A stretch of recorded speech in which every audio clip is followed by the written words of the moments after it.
Card ఆవిష్కరణ కార్యక్రమానికి ముఖ్య అతిథిగా విచ్చేసినటువంటి నెర్రలు వారిన నేలలో నీళ్లు వారించినటువంటి మాజీ నీటిపారుదల శాఖ మంత్రివర్యులు, మాజీ ఆర్థిక శాఖ మంత్రివర్యులు, సిద్దిపేట శాసనసభ్యులు పెద్దలు హరీష్ రావు గారు, అదేవిధంగా నిత్యము విద్యార్థుల సంక్షేమం కోరేటువంటి మన ఆర్ కృష్ణయ్య గారు, అదేవిధంగా పోరాట పంతాలో అగ్రభాగాన నిలిచేటువంటి జాన్ వెస్లీ గారు, సిపిఎం రాష్ట్ర కార్యదర్శి, బీఆర్ఎస్పీ అధ్యక్షులు గెల్లు శ్రీనివాస్ గారు, అశోక్ సార్, అదేవిధంగా వేదిక మీద ఉన్నటువంటి నీలం వెంకటేష్ గారు, ఇతర నిరుద్యోగ మిత్రులు అందరికీ పేరు పేరున నమస్కారాలు. మిత్రులారా, మనకు ముఖ్య అతిథులు మాట్లాడేటువంటి సమయం ఆసన్నమైంది.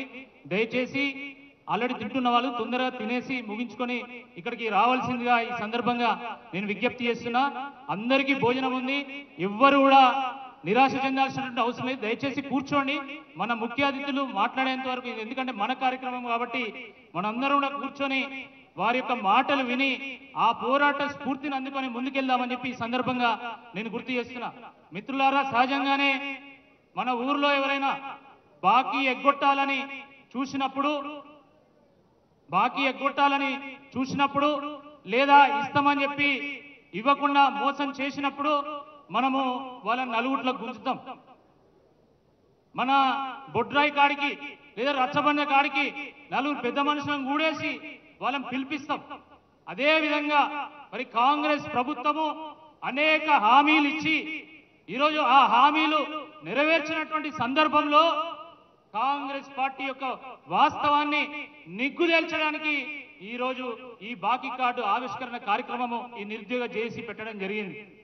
మిత్రులారా, ఎట్లయితే మన ఊర్లో నలుగురు పెద్ద మనుషులను పిలుచుకుంటామో ఈ రోజు ఈ నిరుద్యోగ పంచాయతీ తీర్చడానికి, తీర్పు చెప్పడానికి మరి మన హరీష్ రావు గారిని, అదేవిధంగా కృష్ణయ్య గారిని, జాన్ వెస్లీ గారిని, వారిని పెద్ద మనుషులుగా ఈరోజు ఇక్కడికి పిలవడం జరిగింది. వారు మాట్లాడుతున్నప్పుడు ఏం సమాధానం చెప్తారో, ఏం తీర్పు ఇస్తారో మనం వేచి చూద్దాం. ఊర్లలో ఎట్లయితే చిట్టి పాటలో మరి చిట్టి ఎత్తుకొని ఎగ్గొట్టాలనుకున్నాడు, ఎంతవరకైనా పాడతాడో ఆ రకంగా కాంగ్రెస్ పార్టీ మరి దొంగలు వేలం పాట ఎట్లా పాడతారో ఆ రకంగా వేలం పాట పాడినట్టు 2 లక్షల ఉద్యోగాలు, జాబ్ క్యాలెండరు, మెగా డిఎస్సి, నిరుద్యోగ భృతి, ఎస్సీ ఎస్టీ బీసీ ఇలా బ్యాక్లాగ్ పోస్టుల భర్తీ, ఈ రకంగా అనేక హామీలు ఇవ్వడం జరిగింది. మరి హామీలు ఇచ్చి లేదా మరి 2 లక్షల ఉద్యోగాల సంగతి ఏంటి అంటే మేము 60,000 ఇచ్చినాం, 70,000 ఇచ్చినాం. కేసీఆర్ గారు ఇచ్చినటువంటి నోటిఫికేషన్లు పట్టుకొని కేసీఆర్ గారు పరీక్షలు నిర్వహిస్తే, కేసీఆర్ గారు ఫలితాలు ఇస్తే ఆ రోజు కోడ్ వల్ల ఉద్యోగ నియామక పత్రాలు రాకపోతే ఈయన వచ్చి నేనే ఇచ్చిన అని చెప్పి ఫోజులు కొడతాడు.